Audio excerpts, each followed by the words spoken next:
Mee TV news కి స్వాగతం. హనుమాన్ నామస్మరణ కొల్చారం మండలం మారమోగింది. శనివారం నాడు కొల్చారం మండల వ్యాప్తంగా హనుమాన్ జయంతి వేడుకలను అత్యంత భక్తి శ్రద్ధలతో కన్నుల పండుగగా నిర్వహించారు. రంగంపేట గ్రామంలోని హనుమాన్ జయంతి వేడుకల్లో శ్రీ శ్రీ శ్రీ మాధవానంద సరస్వతి స్వామి పాల్గొని ప్రత్యేక పూజలు అభిషేకాలు నిర్వహించారు. అలాగే సంగంమాయిపేట హనుమాన్ దేవాలయంలో హనుమాన్ జయంతి వేడుకలను ఘనంగా నిర్వహించి అన్నదాన కార్యక్రమాన్ని ఏర్పాటు చేశారు. భక్తులు పెద్ద ఎత్తున పాల్గొని తీర్థ ప్రసాదాలు స్వీకరించారు. వాయుస్తంభన విద్య వచ్చిన వాడు ఎవరో మహర్షులకి అమాంతంగా వాయుదేవుడు వెంటనే అది కుదరదు.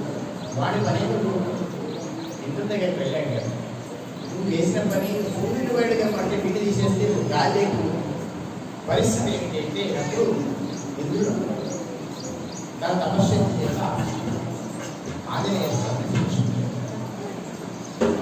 అక్కడ ఉన్నటువంటి తపశ్శక్తి సంబంధమైనటువంటి ఋషులందరూ తమ తమ తపోధనాన్ని ఇచ్చారు. అందరూ దేవతలు ఆయనకు ఆశీస్సులు ఇస్తూ తమ తమ బలాన్ని ఇచ్చారు. అంత బలవంతుడే అప్పుడు లేచి అంతవరదాకా ఆంజనేయ స్వామి అంజనీదేవి కుమారుడు ఆంజనేయ స్వామి. ఇప్పుడు లేచి కూర్చున్న తర్వాత ఆయన పేరు హనువులు. అంటే ఏంటి మన గదవాళ్ళు ఏమంటారు? హనువు. హనువు మీద దెబ్బలు పడితే హనువు ఉబ్బింది కాబట్టి